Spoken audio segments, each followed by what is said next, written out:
Hello friends, postal learning point में आपका स्वागत है।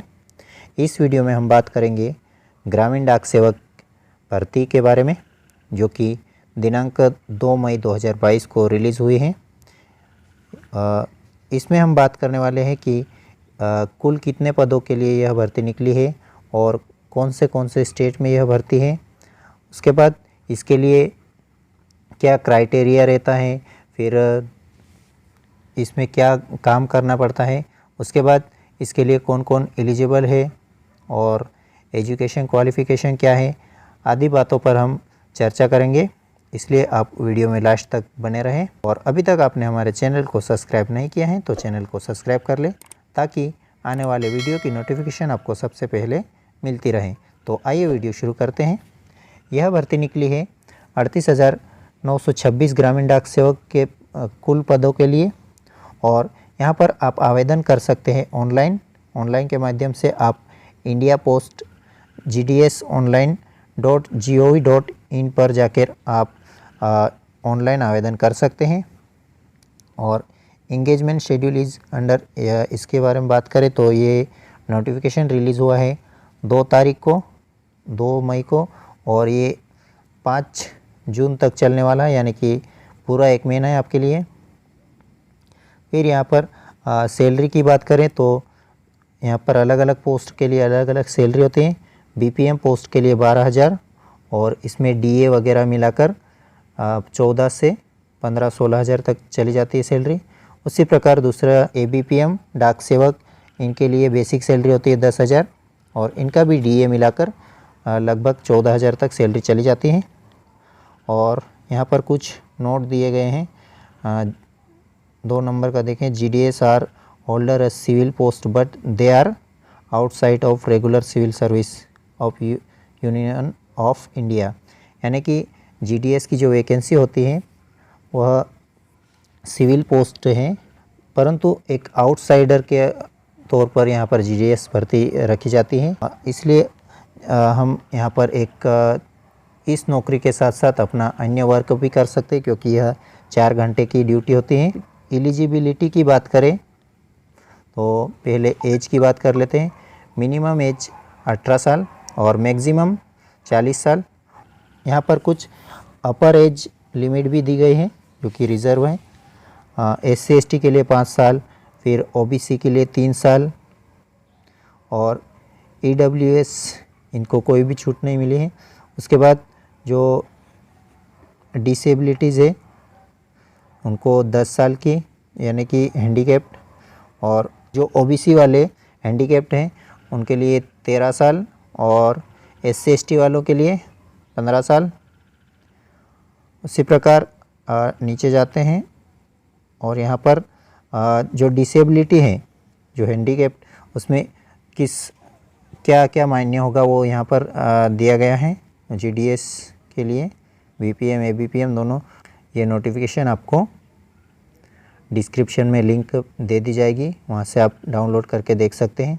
फिर बात करते हैं आगे एजुकेशन क्वालिफ़िकेशन की। बात करें तो यहाँ पर secondary school examination pass certificate of 10th standard having passed in mathematics and English, यानी कि आपको यहाँ पर 10वीं के बेसिस पे सिलेक्ट किया जाएगा, जिसमें मैथमेटिक्स और इंग्लिश अनिवार्य है, अब चाहे वो किसी भी बोर्ड से हो। उसके साथ ही आपको जिस स्टेट में आप आवेदन कर रहे हैं उसका कंपलसरी लोकल लैंग्वेज आनी चाहिए। मतलब 10वीं में वो सब्जेक्ट के तौर पर होना ही चाहिए। और उसके बाद आता है आगे नॉलेज ऑफ साइकिलिंग, यानी कि साइकिलिंग का नॉलेज होना चाहिए, साइकिल चलाते आनी चाहिए। साइकिल और स्कूटर और मोटरसाइकिल दोनों चलाते आनी चाहिए। फिर आगे लिखा है the candidate has to submitted a declaration to this effecting annexure 3, यानी कि ये फॉर्म भर के देना है कि आपको साइकिल चलाते आती है। फिर कुछ और ये दिया गया है, इतना महत्वपूर्ण नहीं है, हम जो इम्पोर्टेंट चीज़ें हैं उसको ये ऊपर फोकस करेंगे क्योंकि वीडियो ज़्यादा लंबा हो जाएगा। फिर आगे आता है कि रेसिडेंस एंड, ये जो आपकी ब्रांच पोस्ट ऑफिस है उसके बारे में दिया गया है कि उसका साइज़, फिर उसका लोकेशन आदि चीज़ें बताई गई है, साइज़, लोकेशन, अप्रोच, जो कि पुराने पोस्ट ऑफिस के लिए इतना वो नहीं है। जहाँ पर पहली बार वैकेंसी निकली है, जहाँ पर अब पोस्ट ऑफिस खुलने जा रहा है, ऐसी जगह पे कि किस तरह का पोस्ट ऑफिस बनना चाहिए, उसका सारी चीज़ें यहाँ पर स्ट्रक्चर, पावर सप्लाई आदि जो पोस्ट ऑफिस के लिए अनिवार्य होता है वो बताया गया है।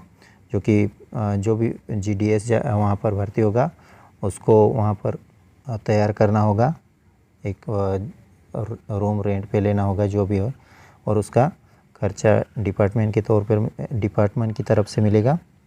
अब आगे बताया गया है कि SC ST डिसेबिलिटी या EWSS certificate in the president format in compulsory in case such of candidate. फिर method of submission of application and fee, मतलब किस तरह से आप आवेदन कर सकते हैं और उसकी फ़ीस क्या है। आप ऑनलाइन जाकर आवेदन कर सकते हैं इंडिया पोस्ट GDS online.gov.in पर जाकर, और यहाँ पर आपको 100 रुपये फ़ीस देनी होगी जो कि जनरल के लिए है। और उसके साथ महिला जो female candidates, SC ST candidates, PWD candidates, trans women candidates, इनको फ़ीस में छूट दी गई है। और हाउ टू अप्लाई, ये अप्लाई कैसे करना है उसके बारे में बताया गया है। ऑनलाइन जाकर आपको अप्लाई करना है। उसमें आपको पहले आपका नाम कैपिटल लेटर में, जो कि आपकी 10वीं की मार्कशीट पे जैसा लिखा है वैसा ही। उसके बाद माता पिता, मोबाइल नंबर, ईमेल ID, आपकी date of birth, gender, community, फिर आपकी जो भी स्टेट वगैरह, लैंग्वेज, सिग्नेचर स्कैन करना है, फ़ोटो आदि चीज़ें। फिर आगे बात करते हैं producer of fee payment.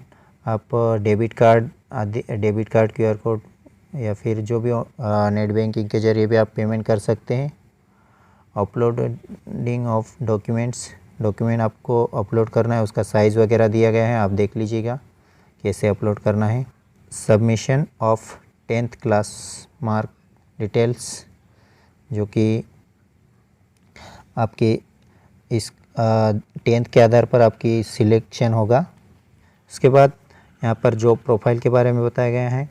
Branch post master यानी कि BPM, इसका क्या जॉब प्रोफाइल रहता है, इसका क्या क्या वर्क रहता है आदि चीज़ें। फिर assistant branch post master ABPM, उसका क्या क्या काम रहता है। डाक सेवक का क्या काम रहता है आदि चीज़ें बताई गई है। और सिलेक्शन किस बेस पे होगा, ये खास मायने रखता है। सिलेक्शन, यहाँ पर आपका selection will be made as per the system generated merit list based, यानी कि आपको सिलेक्शन 10वीं की जो मेरिट लिस्ट बनेगी, 10वीं की अंक सूची की, उसके आधार पर ही सिस्टम जो कंप्यूटर के ज़रिए सिलेक्शन होगा ऑनलाइन माध्यम से। तो आपका अगर मेरिट में नाम आता है तो आपका सिलेक्शन ज़रूर होगा। और आगे बात करते हैं, आगे देखा जाए तो यहाँ पर कुछ ग्रेड वगैरह की बात की गई है। और उसके बाद नीचे देखते हैं, ये आपको नोटिफिकेशन डिस्क्रिप्शन में मिल जाएगा। आप यहाँ पर कुछ इम्पोर्टेंट इंस्ट्रक्शन दिए गए हैं, आप पढ़ लीजिए। फिर ये और आदि चीज़ें दी गई हैं। यहाँ पर बात कर लेते हैं सर्कल वाइज यानी कि स्टेट वाइज उसकी लोकल लैंग्वेज क्या है, उसमें टोटल एक स्टेट में टोटल कितनी वैकेंसी है। तो यहाँ पर आंध्र प्रदेश की बात करें तो यहाँ पर लोकल लैंग्वेज तेलुगु है। अगर आप आंध्र प्रदेश में आवेदन करते हैं तो आपको तेलुगु अनिवार्य होना 10वीं में विषय के तौर पर होना चाहिए। उसमें जनरल के लिए 755 सीटें, OBC की 333, EWS की 224, SC की 220, ST की 123। इस प्रकार टोटल सीट हो गई यहाँ पर 1716। इसी प्रकार आप आगे देखते जाइए, ये भी आपको डिस्क्रिप्शन में मिल जाएगा। इस प्रकार अलग अलग स्टेट की अलग अलग वैकेंसीज हैं और कुल मिलाकर पूरे भारत की बात करें तो 38,926 पदों के लिए यह भर्ती निकली है। तो आप भी अगर इसके लिए एलिजिबल है, आपके भी अच्छे परसेंट हैं 10वीं में और आप जॉब पाना चाहते हैं तो आप भी आवेदन कर सकते हैं। तो आई होप आपको वीडियो अच्छी लगी होगी।